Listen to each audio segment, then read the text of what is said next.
so really appreciate that. Thank you. And we want to congratulate you on the recent release of your new EP, New Soul. And so we wanted to ask what the reaction has been like so far.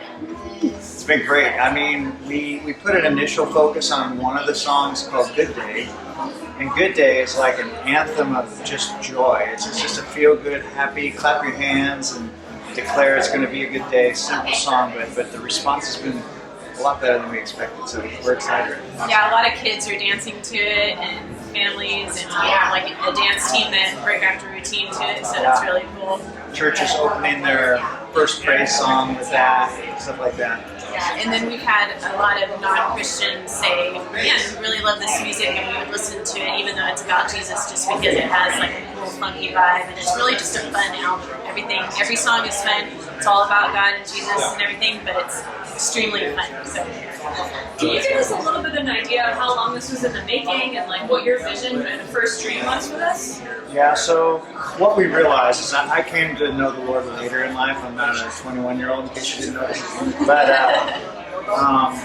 I had a lot of years in sort of rock music and the secular world, and we felt like when we started to get into worship, we loved all the contemporary stuff, Elevation and Bethel and all the great stuff. But we just sort of fell into our own sound. So we wanted to do something that would appeal to the non-believers, perhaps, or at least get them to go, oh, at least I can listen to that, right? So we thought we could maybe appeal to an audience that may or may not be saved. So our music kind of sits on the fence between secular and CCM, I think. Not in message content, but in the sound and the vibe. Right. It can attract a large audience, absolutely. Yeah. What did you guys learn about each other kind of working together on this project? Go ahead.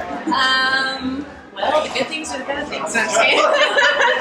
Bad things is super short. No, we really enjoyed it. I'm just getting into songwriting with him, so he's been doing it for a long time. He's written a lot of songs. And the 3 songs on our EP were all collaborated, so he mainly wrote a lot, but there was just a lot of like instruments and melodies and all of that were just collaborated, so that's what's really cool about it. For me, we just worked a lot on lyrics and vocals, and we have a little studio in our house, so thank God it's soundproof because he does a vocal warm-up in the morning, and I'm like, please God, not again. But it's soundproof, and we just go in there and we just play around and write together and all of that. So it's been good. It's been good. Yeah. I think the best thing is that we get to do it together. Yeah. So it's like a family ministry. It's not always easy because we also run a denim business, so between that and this, we're always on the go. So we have to.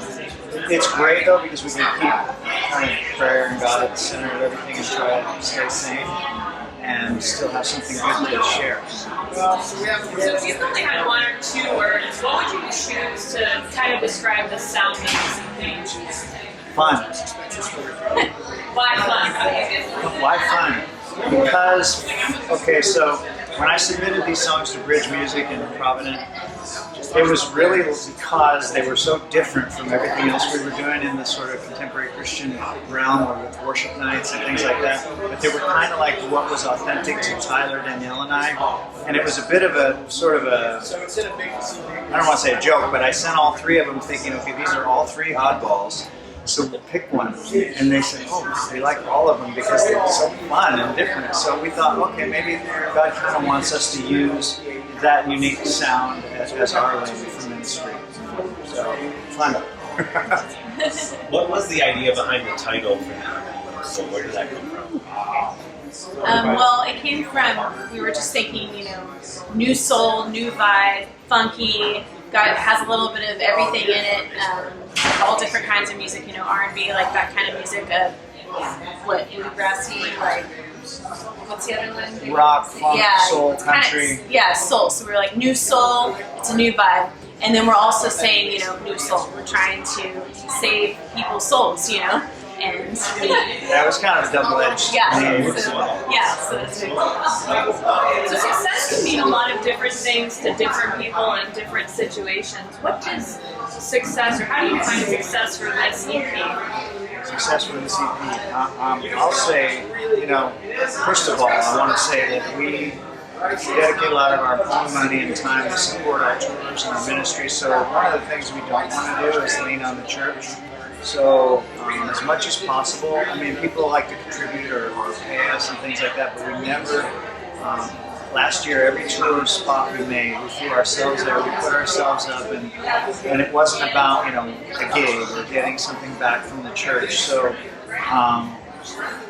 I guess, what was the nature of your question one more time? Just what success meant to you for this. Oh, success for us, I think, is just to let people see the joy of a life with Christ in an authentic way. So we could, because I didn't know coming to Christ later in life that you could be yourself and still be a Christian. I thought you had to fit in a certain box or know a certain amount of scriptures or have gone to this class or whatever.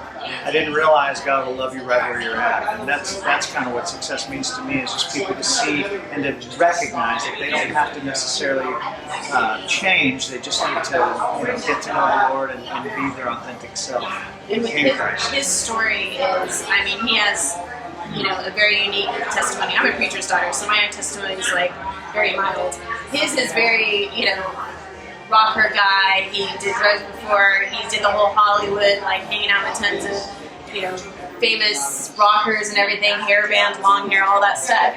And so he's seen a lot of things, and he's also written a lot of music and played music in that scenario. And now that he's a Christian, he believes that all his gifts, every lyric he's ever written, everything is meant to glorify God, and that's it.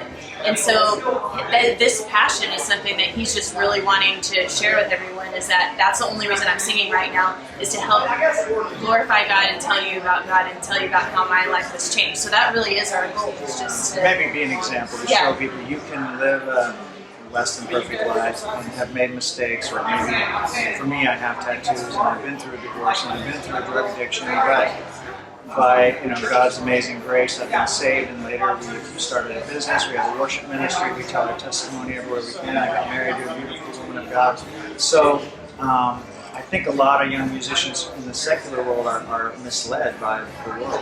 And I hope that our story would encourage people to go, oh, what is it about those guys? Because he looks like me. He's got the tattoos and the weird hair, but he knows the Lord. What am I? That'd be great. So success for us isn't necessarily, what we want is for people to hear the words, hear the music, have a fun time, and also we want other churches to sing our songs. We want other people to play them, other people to sing them. That's kind of what our goal is. You kind of brought up your personal kind of journey of transformation. Looking back, was there one particular moment that kind of tipped you over the edge to kind of dive full speed into Christ and kind of make that decision? So I have an older half-brother who had been a Christian for 20 years, and he was one of the people who was my older brother mentor that took me down the wrong road. And then he found Christ, and he would talk about Jesus all the time, and I was like, oh, stop talking about Jesus. And then I really went through my own personal worst, which was finally a divorce, and my kids moved away, and my finances were completely devastated, and I didn't know what to do. I was completely hopeless, and I decided to go to church one day at his request, and that day I had an encounter with God. There was a pastor in LA at the Dream Center, Matthew Barnett, and he gave a message that day that seemed like it was just for me, that said there's life after giving up, and somehow the whole room was empty, and those words were just zooming into my ears, and my son and I both gave our lives to the Lord that day. He was 9 years old. It was amazing. And then what they did that was really cool is they asked him to sing some of his secular songs at one stage at church, and he's like, really, are you sure? I mean, there's no bad lyrics or anything, but he sang a few of his songs, and then they plugged him into the worship, and that just further, cultivated him and, discipled him being around. Maybe that's why we're so inclusive. Yeah. You asked about success. I think because people reached an arm out to me and said, come on in. It meant so much to me, and we want to be that kind of voice for others, share that a regular life. Maybe we're not regular, but our version of regular. Yeah, with our business and ministry, we try to hire a lot of people. We try to really, help other people out. That's our goal. That's what we like to do. So. How long have you kind of been in the denim business? Well, good one. So I went to school for music and intended to tour and do music and nothing else. And in my sort of reckless younger days, I got a girl pregnant. and I thought it was the right thing to do to get married. And I have 2 beautiful children because of that, but it was a very, very rough road. And I wanted health insurance for my daughter is how it actually started. And the guy offered me a job in a denim laundry. And somehow I became a denim washing expert because the creative and technical stuff, I guess, is the same thing a musician has, but I just fell in love with it and I did well. And he's fluent in Spanish because of that. So. It's just been a big blessing. So that's now supports our ministry. That our denim bit supply business funds most of our music ministry. So we, like I said, we don't have to lean on the church. So we think that's refreshing too. And what's really cool is since he's been in the business a long time, for 20 years, and we've progressed in everything and have our own business now, but a lot of people remember how he was 20 years ago. So they remember the before Christ Brad, and they know the now Christ Brad, and everyone just loves him like crazy, and he's just who he is everywhere, no matter what. So it's really good witness and testimony also in our that business. industry. It's a pretty dark industry, and we've had worship events in LA where we had 1,000 fashion designers come out just to kind of support us, but even if it was only out of kindness and they weren't really interested, they heard a lot about God that Well, night. yeah, we were like, we're going to sing about Jesus, right? We're just warning you, you know that, right? And they're like, yeah, and they were fine with it. So, Yeah. And a lot of them like the new soul, our new EP as well. So, yeah. So all of that wrapped up is kind of what led us to go, okay, I think we need to do music that's a little bit true to who we are and live our life through those songs, and that seems to be working. What do you guys see as kind of the next step for your music ministry? Well, we're going to Europe next month, Italy and London, and Canada early next year, and the next step, I guess, would be to grow the ministry to reach more people. And I know that sounds very general, but it's interesting because you go from ministry-minded, and then things happen, and you have to think business-minded.